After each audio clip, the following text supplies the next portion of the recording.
What is up, everybody? Welcome on into Alarm Fantasy Football. I'm your host, Andrew Cooper, along with Howard Bender. We've been doing a lot of drafts, silly stuff on the show as of late.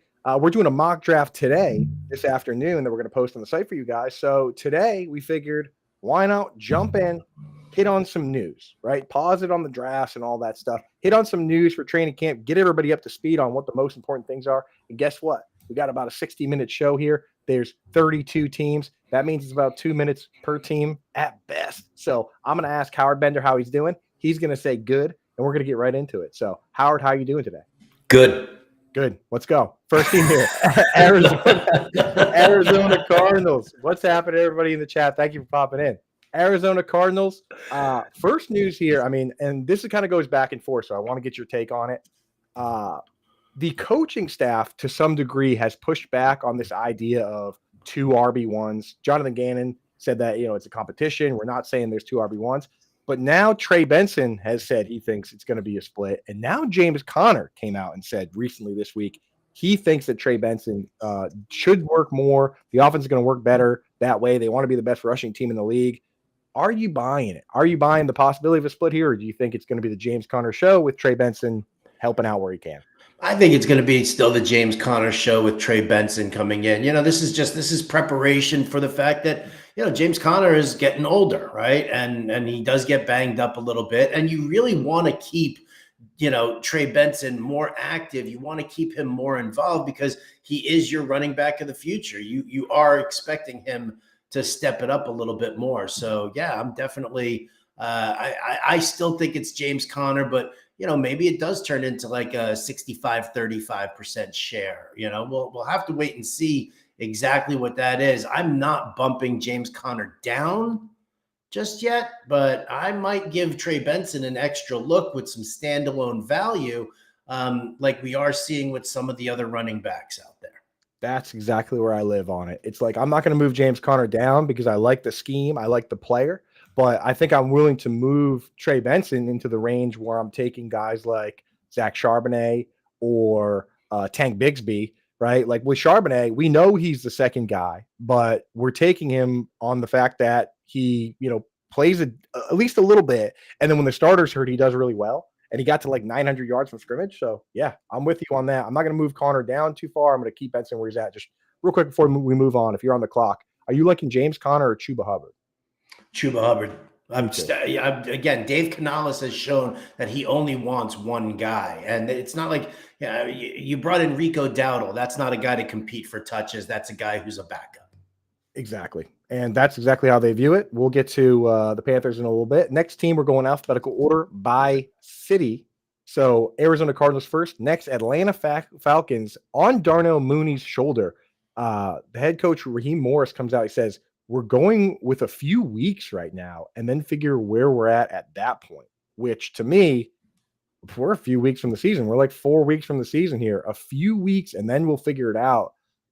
What's your panic meter on Darnell Mooney on the Moondog? I mean, it's not really a panic meter. I think that, Mooney is a guy that you were never really drafting. You were drafting him amongst the wide receiver threes. You weren't even really drafting him amongst the wide receiver twos. So again, maybe, he drops down a round or so in the rankings. I feel like this offense is very much focused on Bijan Robinson and Drake London. With Darnell Mooney actually on the shelf here, it gives a little bit of hope here for Kyle Pitts, Coop. A little bit. A little bit. I say a little bit because they don't really, this isn't one of those teams where they roll, like they do actually use a lot of 3 wide receiver sets, but it's not one of those teams where they have like a high-end wide receiver ready to go, right? Like the Buccaneers, when Chris Godwin banged up, again, we'll get to that. They've got Igbuka and Jalen McMillan and the door is wide open. I mean, who's going to step up and take that spot? Raven McLeod is still going to be a slot guy. I don't think there's anybody ready to jump in there. So a little bit of hope. On the Baltimore Ravens, good news and bad news. If you've been paying attention this offseason, you've already heard the bad news. The bad news is Isaiah likely hurt his foot. He had to have surgery. The good news is now that the timeline, Harbaugh came out and said somebody reported right away that the timeline would be 6 weeks. Turns out that timeline is about right. So they're expecting him back early in the season, not necessarily for week one, but probably within the first 5, 6 games or so. Uh, I mean, were you really drafting Isaiah Likely before this?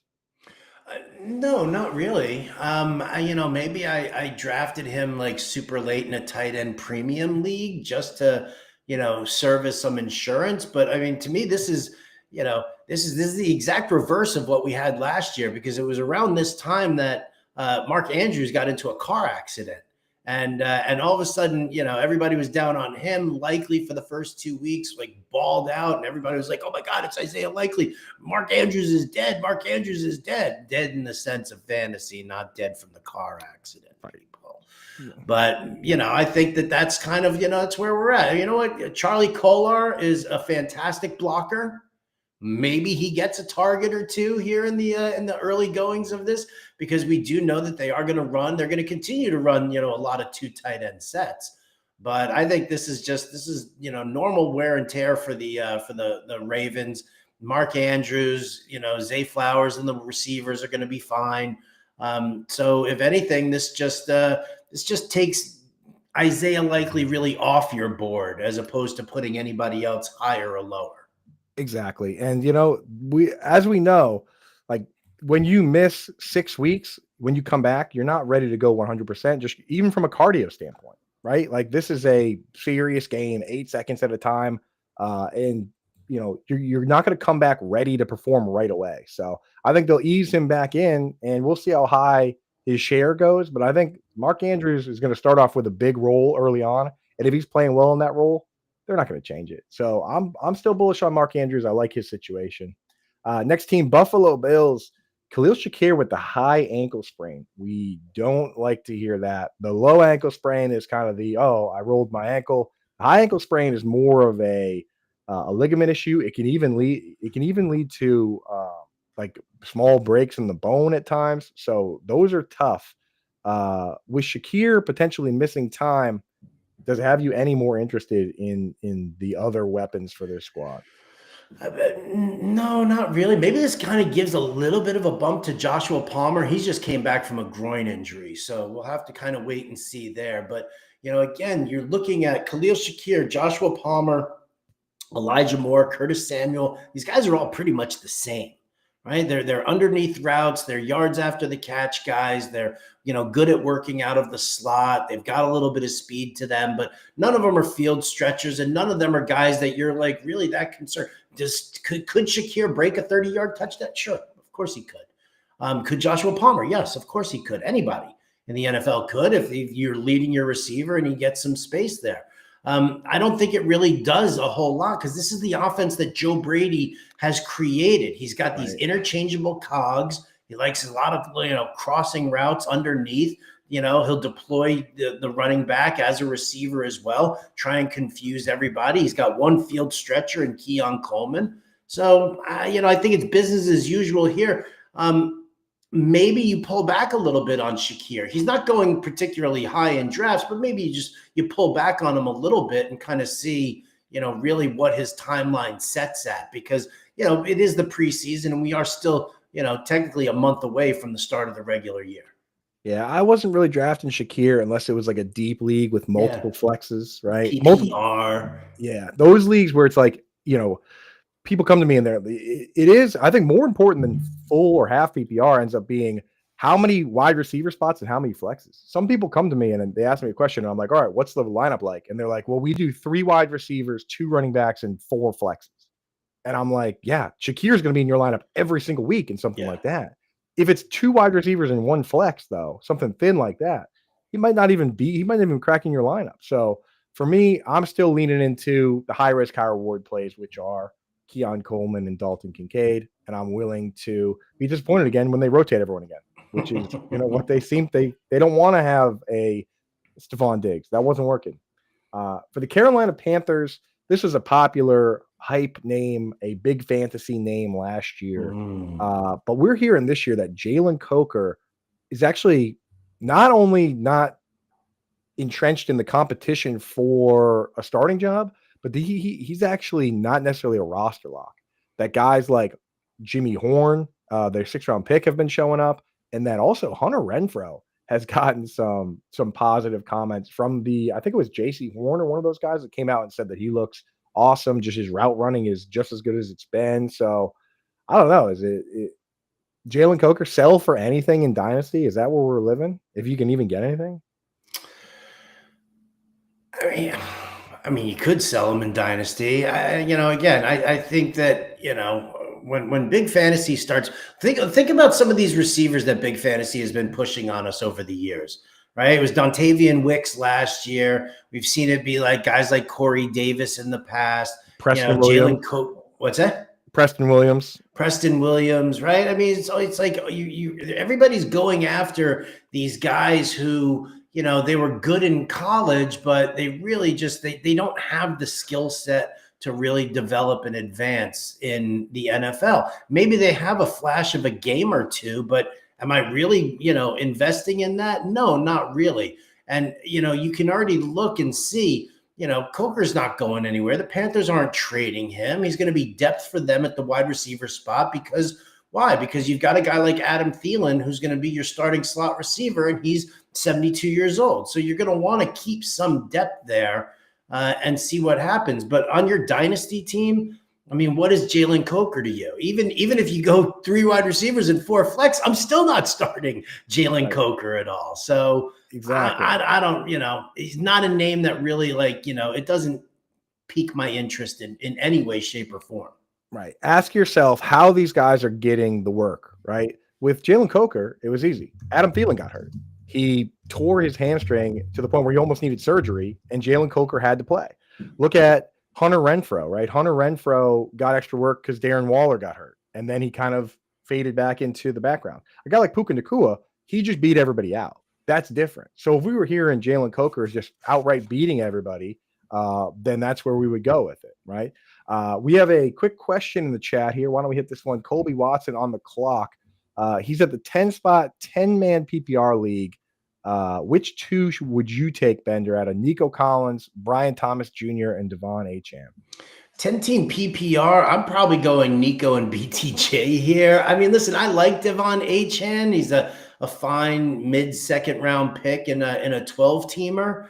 But I'm like, I want guys who are, I mean, Nico and BTJ, these guys are going to see major targets. It is a PPR format. They're both explosive receivers. They both can work them intermediary routes and stretch the field as well. And again, I love so many running backs a little deeper into everything right now, especially in a 10-team league where you could end up, I mean, we talk about Kenneth Walker and Chuba Hubbard till the cows come home, right? And those guys are like the 3rd or 4th round of a 12-teamer.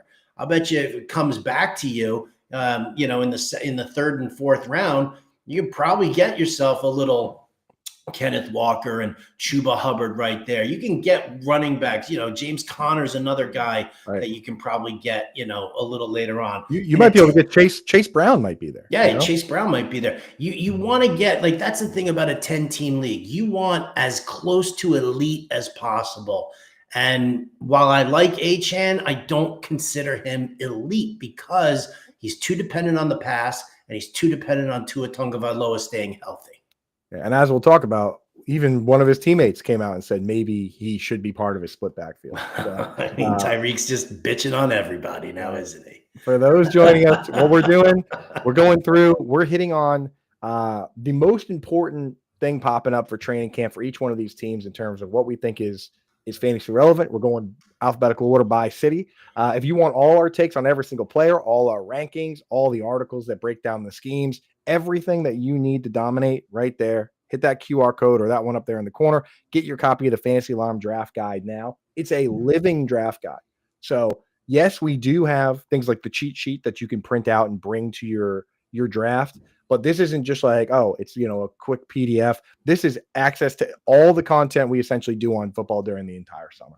All the rankings, all the articles, everything in there. So it's more like just access to our entire catalog of stuff than it is just like a quote unquote typical draft guide. So get the copy of that now. One of the things I wanted to add there, I just recorded a video about Keenan Allen, right? And people were asking me about Keenan Allen. We'll get to the Chargers in a bit. But what I wanted to let everybody know is, like, yes, I have him in my rankings. I need to watch and see what goes on in camp before I start moving him up or moving other guys down. He's ranked there, but that's the beauty of the living draft guide. Coop and I, we're going to be shuffling things up. We're going to shuffle up some rankings. We're going to shuffle up the draft grid for the cheat sheet. Coop's going to be shuffling up his dynamic tier rankings. We still have a month for the preseason here, people. So that's the beauty of getting yourself the Fantasy Alarm Draft Guide, because it's immediate access. You see everything and our instant reactions as it develops. So yeah. boom. And on top of that, for somebody like Colby with his question, I mean, you can go in and see where Howard has them. You can go in and see where I have them. You can see where Jim Bowden has these guys. And not to mention, if you go in there, you might realize that in your draft, someone like Christian McCaffrey or Ashton Genty is available, and I have those players ranked ahead of any of the players you just named. So there's a possibility that the answer to your question could have even been something totally different that you're not thinking about. Yeah. And, you know, you could be missing on the upside of Christian McCaffrey, one of the best running backs we've ever seen in fantasy football. So on and upwards, we just talked Carolina Panthers, on to the Chicago Bears, new coaching staff, a lot of moving parts over there. And as always, there's a lot of steam for the rookies. They went out and they drafted Luther Burden, Colston Loveland, and also a guy, Kyle Monogny, out of Rutgers, yeah. That we're hearing is now operating ahead of Roschon Johnson potentially in a lot of the snaps there. What are your thoughts on that he's mixing in this early as a 7th round pick?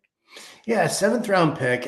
Listen, I don't hate on that at all, especially for a running back. You know, they can blossom late. It's really about what Ben Johnson wants to do, right? I mean, he said he's not going to bring over the exact offense that he was running in Detroit, but I definitely expected him to have somebody splitting the work with DeAndre Swift, like Swift in that Jahmyr Gibbs role, but who's in the David Montgomery role.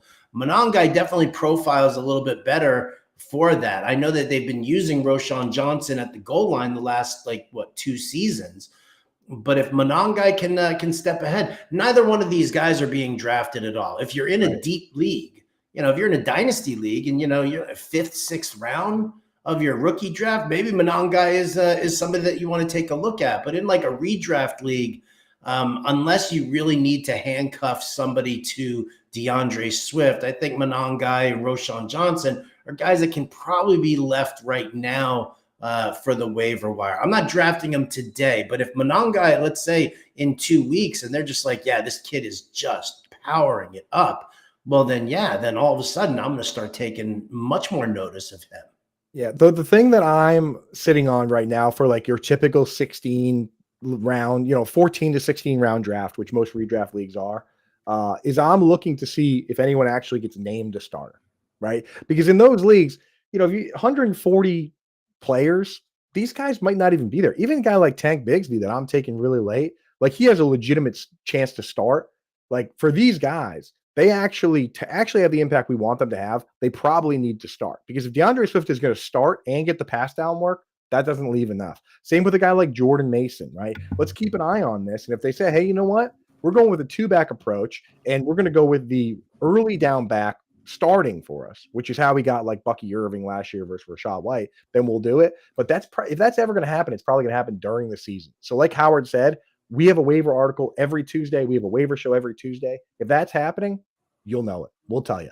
But you probably don't need to draft that guy in a normal league because he's going undrafted in virtually every format. So just a name you got to know. That's what a lot of this is going to be, names to know. Some of this stuff, even though it's the biggest news for the team, might not matter. Cincinnati Bengals, for instance, they haven't had a lot of big news recently, but they did sign Noah Fant. They signed Noah Fant after being released by the Seahawks. Does that matter to you at all? For Gesicki, for Fant, doesn't move the needle for any of those guys. No, wasn't drafting. No, bigger impact in Seattle. Bigger impact in Seattle. I wasn't drafting Gesicki anyway. This makes me even more not drafting him than I was already. So if that's not at all possible. Jerry Nelson wants to know what we think about Cole Kmet. I'm hearing too much about Colston Loveland playing a lot out of the slot. For tight ends in the modern era, you really either got to play a lot of this out of the slot, or you got to be in one of those offenses like the 49ers or Dolphins that, you know, don't have a lot of weapons and they just use like fullbacks and blocking tight ends. If this team is going to have 5 different weapons, Cole Kmet, unfortunately, has the worst role of them, and he's also hurt right now. Yeah, So he could be the next Brock Wright. right. What do I think of Cole Kmet? I don't really think much. I don't think about Cole Kmet all that often. Yeah. But those are our thoughts on there. What's up, Greg? Thanks for popping in. Next squad here. Let's jump on over to the Cleveland Browns. Quinshon Judkins remains unsigned, the only unsigned rookie because he's dealing with some legal issues. Open competition, they are saying, between Jerome Ford and Dylan Sampson. So a little different than what we sometimes see, where they just give the job to the veteran and it's the rookie's job to come in and take it away. In this case, they're saying it's going to be wide open. Whoever wins the job gets it. Jerome Ford took a pay cut to stay with the team. So, I mean, interesting situation developing. This is fantasy relevant potentially. It's definitely fantasy relevant. I mean, Jerome Ford, we've tracked it. I know John and Pempa hates the guy, right? Because the guy rushes for like a 60-yard touchdown, and then he's, the rest of his carries, he's like 2.3 yards per carry, right? So, I mean, it's tough to really rely on that. I think you have to say it's an open competition to keep Jerome Ford motivated. And to keep him pushing forward. Dylan Sampson, he's a little smaller of a back, a little faster of a back. He's definitely a good solid pass catcher. Right. And I don't necessarily see like with Quinshon Judkins, he had the ability to just take the job and run with it. Right. And then maybe you splash in Ford and or Sampson. Neither one of these guys really has that. Like it's like that handcuff situation, right? Top guy goes down, and then who are the other two? Are they going to share the role? So I think you're always going to see a little bit of a split here. With Ford being like that early down guy, Dylan Sampson really coming in for the passing work. And considering we expect the Browns to be bad, maybe Dylan Sampson's that guy that you want because he could be on the field a whole lot more. A ton, yeah. And that's the thing. If Sampson was built more like Judkins, then it would be so much easier to say, well, Ford's just going to be his third down job and Sampson comes in, right? It's like there's a ton of that going on in the league right now where, you look at guys like Najee Harris and Omarion Hampton, and they're very similar too. Like it would be nice if these guys were two very different players and we'd be easier to say this guy's going to do that, this guy's going to do that. But you're right. Sampson isn't that much bigger than Ford. He's not Ford. So Ford could end up taking the job, and then he's the starting running back on early downs for a team expected to win 4.5 games for anyone that loves that type of role. But yeah, what's up, Kangas, man? Kangas in the chat, dude. What up, dude? Franco hanging out too. Let's go. Dallas Cowboys here. Let's go. How about them Cowboys? We're hearing George Pickens is fitting in just fine. We're hearing Jake Ferguson's doing well. CeeDee Lamb's doing well. Pass game seems kind of locked down. They listed on their depth chart Jalen Tolbert or Kavontae Turpin for the wide receiver 3. Right. Yeah. Which I said, okay. The interesting thing that was on the depth chart, because they did an unofficial depth chart right away.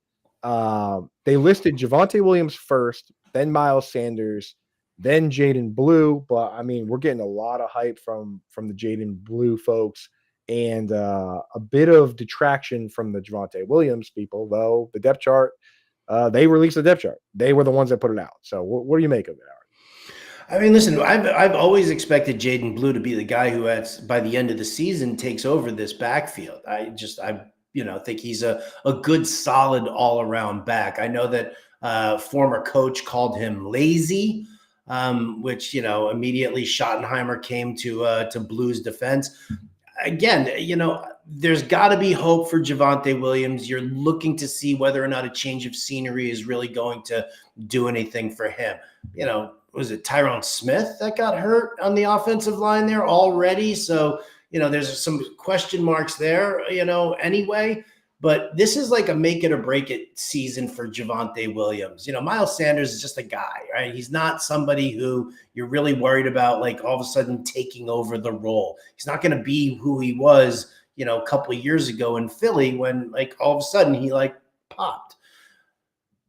I think that Jaden Blue takes this job in the end. I think that, he'll probably, it'll be a 2 or 3 headed monster for a couple of weeks.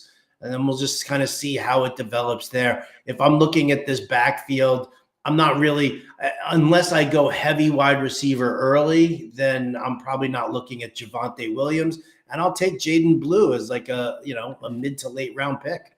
Yeah, and if you're in a 20+ round draft, maybe consider Miles Sanders. But that's about where you got to Right. be living to do something like I'm that. hearing good things on Phil Maffa too. Yeah, he's a big dog. He's a big boy. He's The big. update for the offensive line, Howard, was that Rob Jones was the one that got hurt and is out for the season. Tyler Guyton is the one that got hurt recently, and Guyton. he actually, I think he fractured his kneecap. He's got a Yeah. fracture in his knee, but they said 4 to 6 weeks. Jerry, being his hopeful and loud self on Tuesdays on the Dallas Airwaves, came out and said that he thinks he's going to be ready for the Eagles game week 1. So there you go, Jerry positive. And the thing with Jerry is, in the past, he's actually come out and told us, like around this time last year, he came out and said, "Hey, Michael Gallup's not going to be even close to ready." So Right. he's actually willing to give us a little info, which is nice. So yeah, so possibly Guyton back, but that offensive line is going to be rough. Denver Broncos here. A lot of hope for RJ Harvey. I have a lot of hope, but as of right now, good news and bad news. They're saying it's pretty clear that it's J.K. Dobbins and RJ Harvey at the top. So guys like Audric Estime fading off into the background. But the fact that J.K. Dobbins is still in the mix there, and it's, and J.K. Dobbins could be the starter and he could be the pass down back. Not as hopeful as we would have liked. Well, the most recent report I actually saw was that J.K. Dobbins is expected to lead the backfield for right now, while R.J. Harvey works on his pass protection. There it is right there. It's the same thing that we see constantly with rookie running backs coming into the NFL. What's going to hold them back from dominating?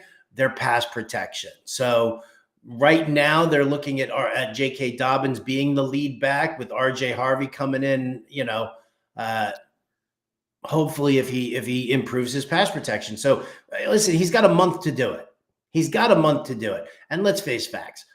J.K. Dobbins is not a bastion of health. How many times have we seen him, play really well, and then he gets hurt, and then he's out for a couple of weeks, and then he comes back maybe and he looks okay, and then he gets hurt immediately afterwards. So, I took RJ Harvey last night in the SiriusXM host draft, and then less than a full round later, Adam Ronis ended up taking J.K. Dobbins in front of me, which was a bummer because I would have handcuffed the two of them together. But I'm still of the mindset that I want RJ Harvey. I think he's the better running back. I think he's healthy. I think he knows what he's doing. The pass protection will be able to be mastered over the course of the next month, because that's what he's focusing on right now. That, we know that he can do outside zone runs. We know that he's got speed to get to the sideline to beat the edge rushers, right? We know that he can be patient and look for the holes between the tackles. Can he pass protect?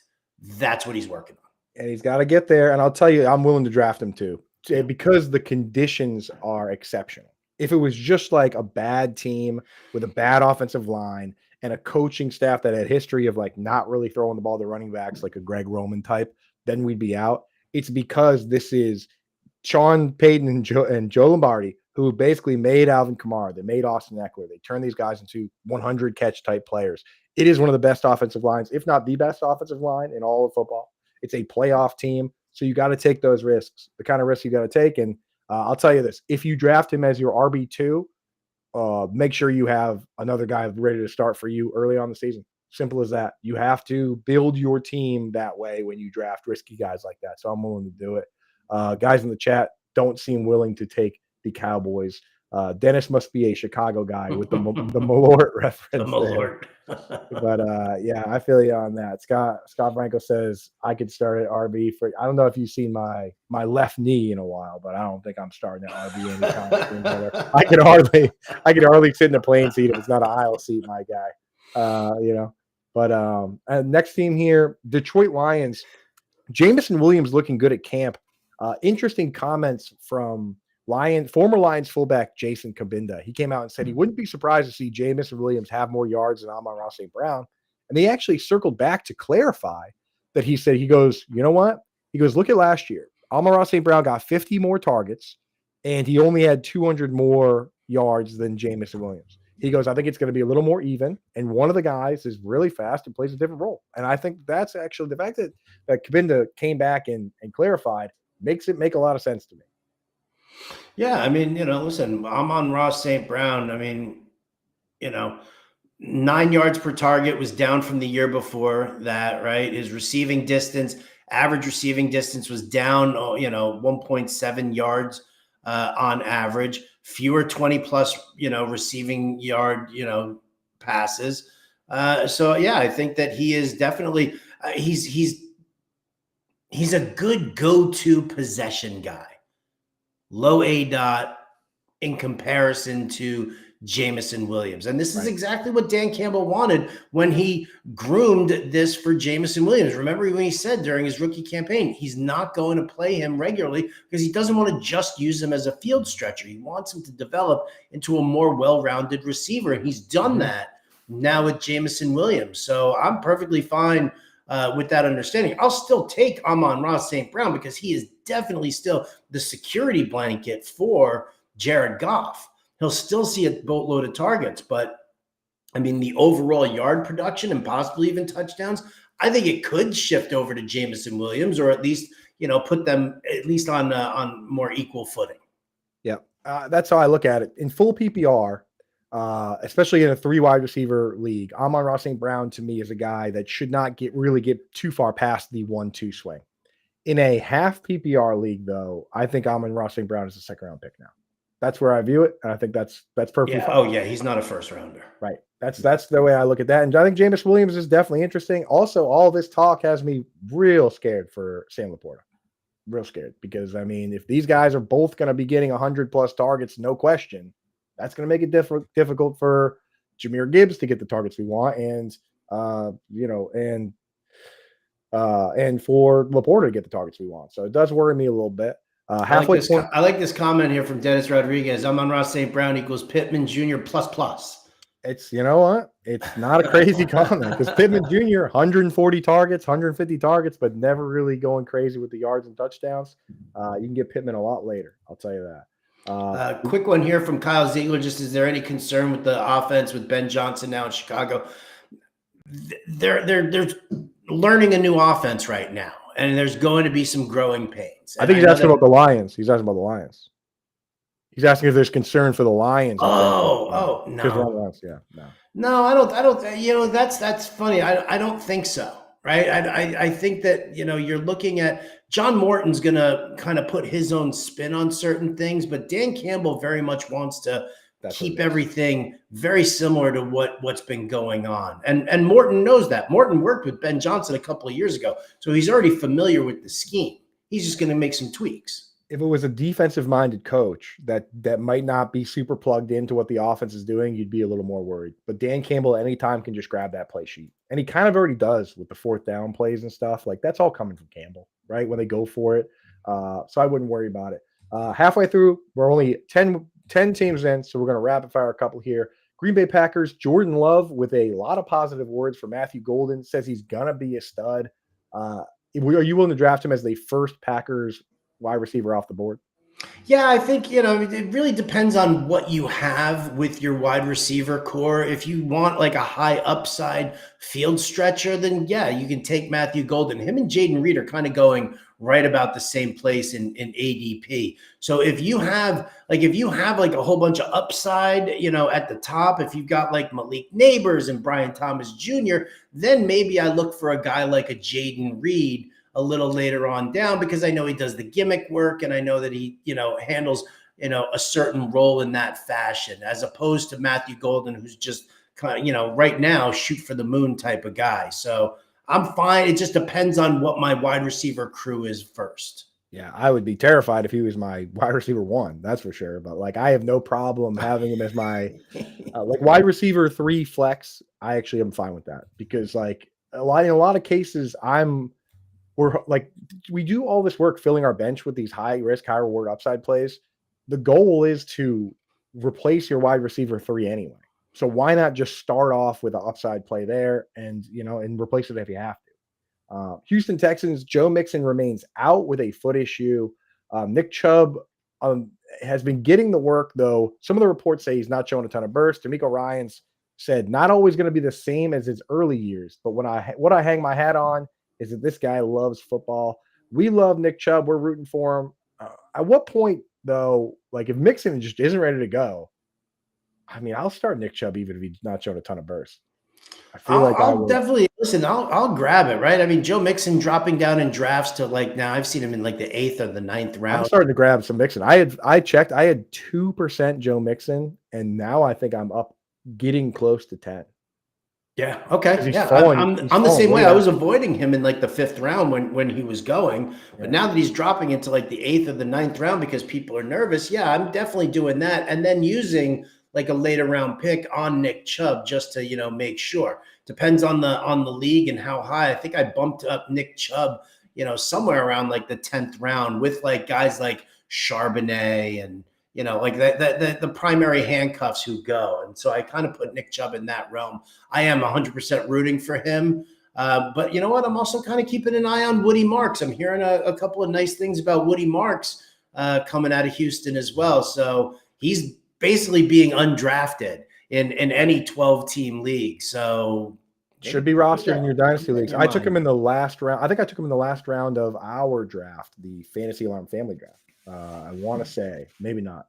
One draft. I'm in like 100 drafts right now. It might have been the Woman of Fantasy Football draft. It might have been the Battle of the Sexes draft. I don't know, but one of those. Indianapolis Colts. DJ Giddens quickly claiming the RB2 role. Pure handcuff, right? No Yeah, scandal. pure handcuff. No, I'm not worried about him poaching work from Jonathan Taylor, but it's just good to see that he's developing enough where that they can feel confident in him. Yeah, and we watched Zach Moss look good behind that offensive line in that Yeah. scheme, and then he got released by the Bengals. So Giddens is definitely one of those, like, if I have a deep bench, I'll take somebody else's handcuff, kind of put it to him. Jacksonville Jaguars. Liam Cohen told Rich Eisen, I've seen the clip of this, that he hopes his hopes and expectations for Travis Hunter are for him to play 80% of the snaps on offense. That would be nice. I would love that. I would love that. I mean, listen, I think that he's a better cornerback than he is a wide receiver, but you know that Liam Cohen wants to develop him as both, right? He's starting to scrimmage now on both sides of the field. If he really wants him to play 80% of the snaps, like that's a guy who I'm digging on, right? 6th round, 7th round, where he's going. Well, he's probably going more like 5th, 6th round right In now. in the interview, Howard, Yeah. Liam Cohen also said that he believes it's possible for Travis Hunter to win both the offensive and defensive player of the year. Well, I mean, thank you, Liam Cohen. Why don't you work on your Duval a little bit? That is now the way it's said in my mind. I can't even remember the real one. Like, that's just the way it is now, dude. Sorry. That's the way it is. Kansas City Chiefs first unofficial depth chart. Not a lot of surprises on there. The top wide receivers were listed as Rashee Rice and Xavier Worthy, which is notable, but Marquise Brown has been banged up anyway, so he really couldn't have carved anything out there. The running back depth chart, the official first one, Isaiah Pacheco, Kareem Hunt, Elijah Mitchell, Rashad Smith, Elijah Young. So a little cold water from the Chiefs on us in the fantasy football world, because we've been rooting for not Kareem Hunt to be up on the depth chart. I didn't. Who says we're not rooting for Kareem? I have shares I of know you Kareem love Hunt Kareem. from I some know early you like best Kareem. ball. When I say we, I mean everyone except you. Except me. You Listen, also like Rashad Smith. I like Elijah Mitchell. I do. I pivoted actually. I was taking Kareem Hunt super late in a number of early best ball drafts. And then I started to pivot in like the 14th, 15th round. And I started grabbing Rashard Smith as like my final pick because he was, getting a little bit of steam. I think the only one I'm really not interested in is Elijah Mitchell. I like Dude Elijah does not Mitchell. catch passes. Everybody talks about the fact that he comes from San Francisco and he was the handcuff for Christian McCaffrey. But I think he's caught like 23 passes in the last 4 seasons combined. They were really strong. He's not a pass interceptions. catcher. We'll see about that. As long as you get the job, you get the targets. So we'll see what goes on there. I'd still like Elijah Mitchell, highest paid running back on the team currently. Maybe they wasted their money. We'll have to see. Las Vegas Raiders, Dante Thornton Jr., the big, tall wide receiver, the tallest wide receiver on the team. The only one that's not built like Hunter Renfrow, actually, if you really think about it. Continues to impress and could potentially start at the X. So the idea would be he's the X wide receiver. Jacoby Myers is the Slot. the slot in Z, and then Brock Bowers and Mayer and Trey Tucker rotate. I also heard somebody else saying they like Trey Tucker, but I'm not sure what there is to like. Jonte Thornton, we're talking. What kind of format are we even thinking about this type of guy? I mean, super deep. You start 3 wide receivers. You have multiple flex positions there, and you hate Jack Besh. Yeah, I have not heard his name one time. I know, no, I right? until you Sometimes just no said it. news is good news, but yeah, not in this case. Not Not in when this case. Thornton's getting all that steam. No news is good news when you're like the wide receiver one. You know what I mean? Like I haven't heard a lot of news about Brian Thomas Jr. because he's just the guy, you know. But like if you're competing for a job, you want to hear people saying your name a ton, right? When you're offensive lineman, you don't want anyone saying your name ever. No. Los Angeles Chargers, Keenan Allen signs for $8.5 million. All right. I mean, I've got a video that's going to post on Fantasy Alarm YouTube page as well. But just the long and the short of it is, it's a nice extra security blanket for Justin Herbert. Good familiarity there with the two of them. But I still think that this is Ladd McConkey's primary job. He is the number one guy. You need to keep developing him. You're giving Herbert an extra out. If it hurts anybody, especially in 2 receiver sets, because we know that Greg Roman likes to run 2 tight end sets. He likes a lot of 12 personnel. It's going to hurt Trey Harris and/or Quentin Johnston because you're going to put Keenan Allen into that mix with them, depending on the play calling. If you want, the shorter intermediary routes, then you're going to go for that. If you need to stretch the field, you're going to use QJ or Trey Harris. So I think it muddles up the kids a little bit. More than anything else, but it doesn't. To me, it doesn't move Ladd McConkey anywhere. Terrible news for Rondé Gadsden Jr. Terrible. Yes. Because the whole idea was that he could play some slot. Now you got too many slot guys, so put him way on the back burner for show. That was the quote. Sorry, Dennis has it here. Geno Smith said Trey Tucker looks like Santana Moss. Dude. In what world, dude? In what world? like Santana Moss today, not Santana Moss back in the day. Right. That guy had like 1,500 yard season, multiple 1,000-yard seasons. He was taking screens to the house. Like, no, I'm not buying that, dude. Santana Moss, get out of here. Santana Moss was awesome. Los Angeles Rams, Matthew Stafford yet to practice with back issues. We got more info on it. It's a disc-related issue. He received an epidural shot to help with the pain. They're saying that he could probably play week 1 with that, but they're going to essentially just put him on ice for the entire offseason. That is not good for Davante Adams, right?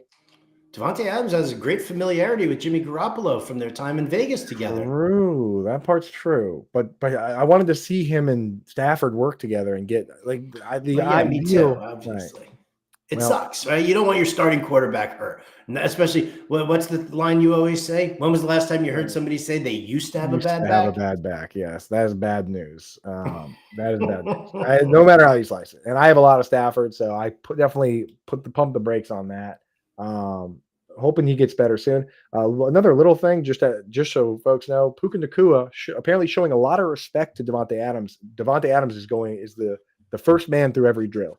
So getting the wide receiver 1 treatment, at least in drills, but who cares? Miami Dolphins, Tyreek Hill comments that Devon Achane should come out on 3rd downs for Jalen Wright or Ollie Gordon. I'm also hearing Ollie Gordon might not even make the team, Howard. Apparently Alexander Madison is pushing Ollie Gordon for that last spot. Yeah, I've seen that too. Alexander Madison pushing Jalen Wright for the number 2 role, actually. Right. That would be most annoying.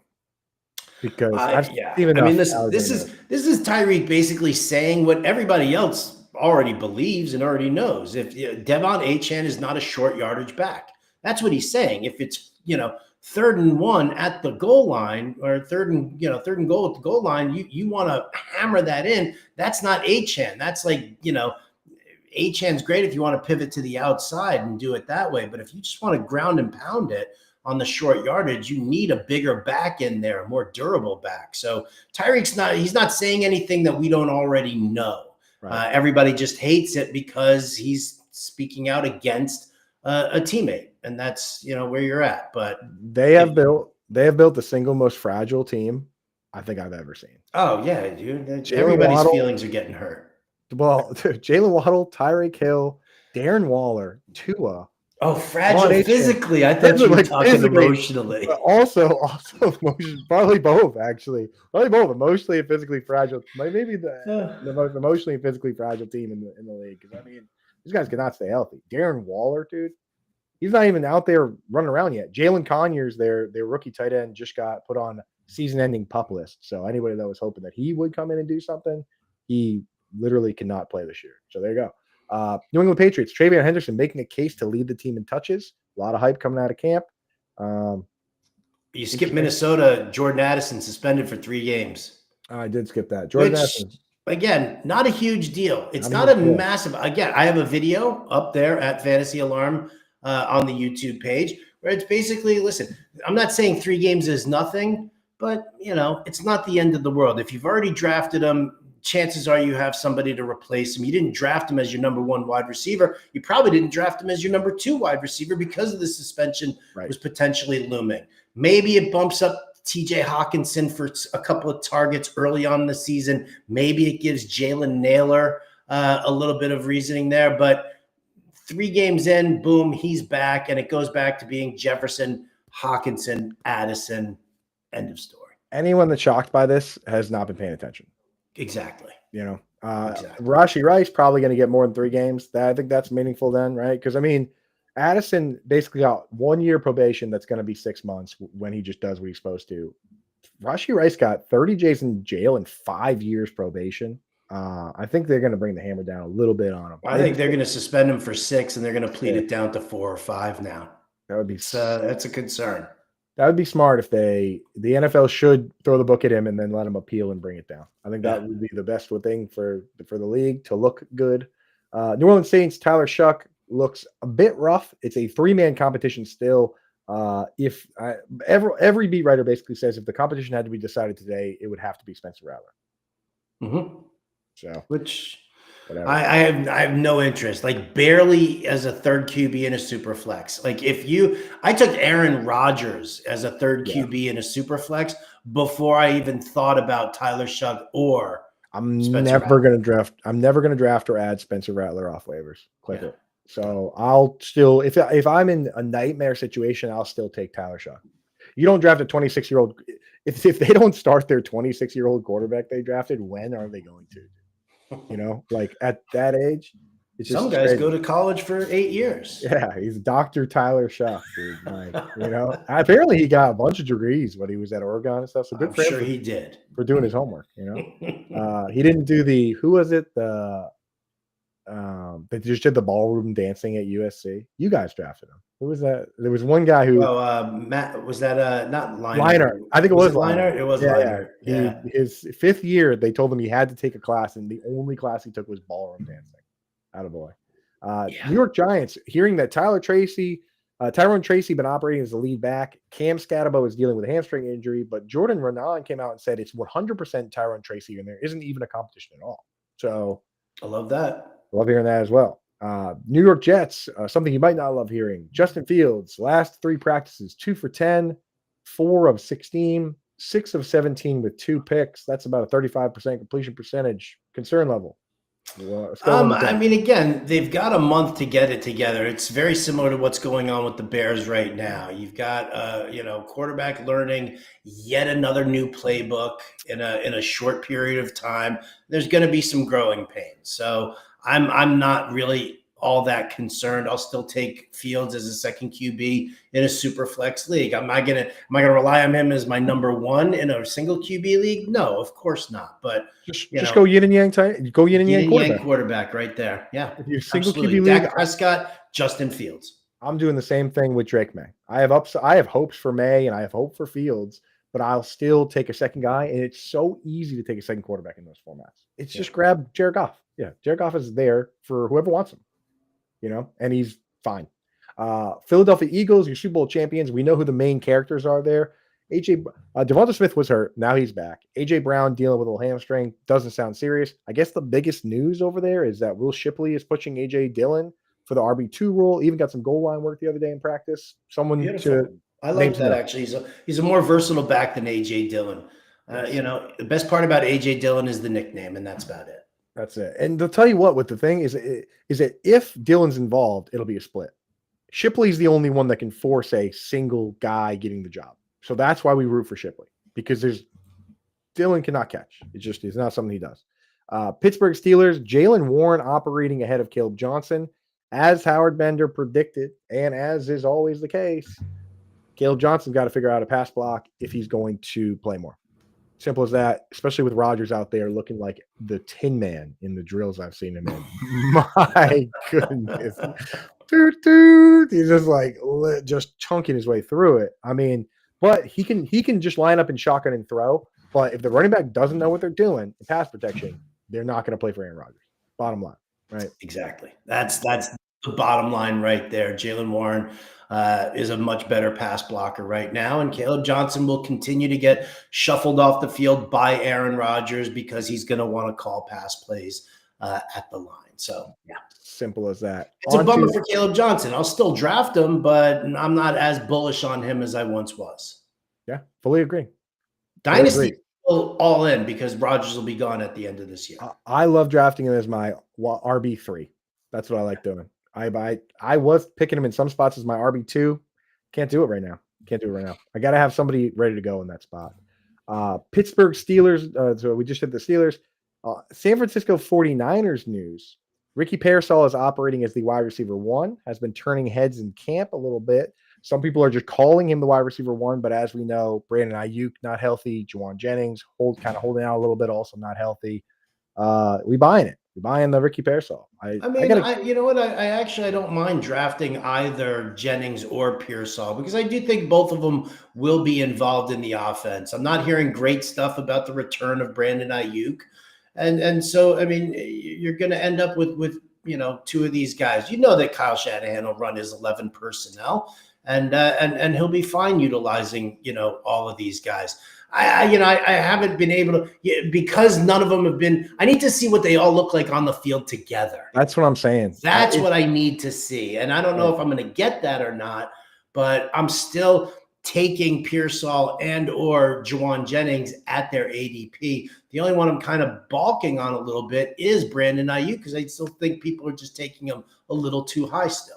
And you think about TJ Hawkinson last year, when he came back, remember, he was playing like 40% of the snaps, 50%, 60%. They have no obligation to make him a full-time player when he gets back. They could just say, hey, you know what? When we use the fullback, when we use Luke Farrell, you're going to come out because you got the knee, right? So, I mean, it could just pan out like that. I do need to bump up my Ricky shares a little bit in best ball. I am criminally low. Maybe 1. Maybe I'm under 1%, I think. So, got to bump it up. Seattle Seahawks, Kenneth Walker is back in practice after a minor scare. Feeling good about that. This guy scares me, but if he's healthy, then we're going to draft him. If he's unhealthy when you're picking, be careful. But right now, healthy, good to go, right? I have no concerns. I love Kenneth Walker. It's about investing in the system, not necessarily the player, right? You draft Kenneth Walker, draft Zach Charbonnet. If you're worried that somebody like Scott Frankel is in your draft and he's going to snatch Charbonnet right out from under you because of that, then you have to maybe reach for Charbonnet a little bit of a round earlier. Right. Those snipers exist. When I don't get Kenneth Walker, I always take Charbonnet. Like I just want to have contingent access to that team. So I like what Frankel does. When I don't get Walker, I take Charbonnet. That way I have some path to get in the back for this team because I like the scheme. Simple as that. It's like taking Garendo without having McCaffrey. Exactly. I'd prefer that in a lot of situations. If it's a really deep league, then I'll take my own handcuffs though, because and a lot of our leagues are deep. So that's kind of why we give that advice. Like the modern fantasy gamer plays in like a league with 5 or 6 bench spots. Last couple teams here, Tampa Bay Buccaneers, Chris Godwin still on the PUP list, and Emeka Egbuka. Boy, does everybody love him, huh? Every big fan. I mean, awesome guy, awesome player. I guess it's going to boil down to what Godwin looks like if and when he comes back. But it sounds like Egbuka is making a case for him to, at the very least, be there in 3 wide receiver sets, possibly 2 wide receiver sets if Godwin doesn't look good. Egbuka's first touchdown in the NFL. I got Dibs Jukebox Monday. I am the Walrus. I am the Eggman. Cuckoo, Kachoo. Cuckoo, Kachoo. You got it, dude. So, yeah, I mean, exciting player. That's a player that I had. If you look at our dynasty rankings for the rookies, I think I had him like 4th overall.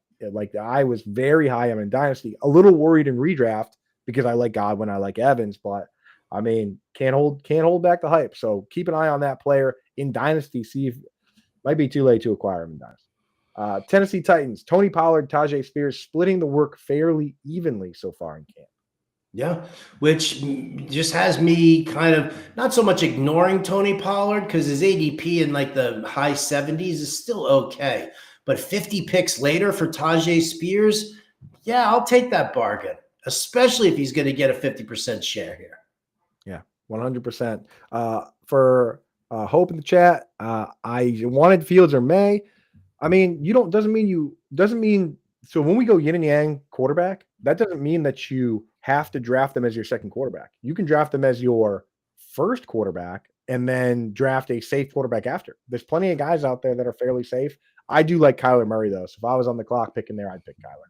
Oh yeah, I would take Kyler Murray over those guys as well. Yeah. Absolutely. I'd take Kyler and then later also take one of Fields or May. I'd probably rank Kyler, May, Fields. I actually might even go Kyler, May, Caleb Williams, Fields, then Stroud. Yeah, I have a hard time picking Stroud. That's what I'm saying last. Yeah, I'm with you on that. I just have a hard time clicking his name. I have a hard time clicking his name even in best ball when I have Nico Collins. Ooh, complete autonomy at the line, baby. He's gonna be the next Aaron Rodgers. Yeah, it scares me. Last team here, Washington Commanders. This is a name people need to know. Ja'Cory Krosky-Merritt is a name that has been flashing at camp. I think Brian Robinson Jr. is the guy that is most likely to start, but B-Rob and Austin Eckler, not exactly insurmountable objects, right? So know that name. That's it. We did it, Coop. We did it. There it is. All 32 teams under an hour. What we're going to go do next, a tight end premium mock draft. We're going to get that mocked up, and we're going to get that up on the Fantasy Alarm site within the next couple of days. We already have mocks up there. The Fantasy Alarm Family and Friends draft that we did, that's just a regular league. I did a super flex draft with a bunch of guys like, Jax Falcone and Andrew Erickson and guys around the industry. And then we're going to get at least 2 more up. So get you guys a look. Make sure you get your copy of the Fantasy Alarm Draft Guide now so you get all the mock drafts, all the rankings, all the articles, everything we do. But that is it for us. We're popping on out of here. We will catch you guys later. Adios, turd nuggets.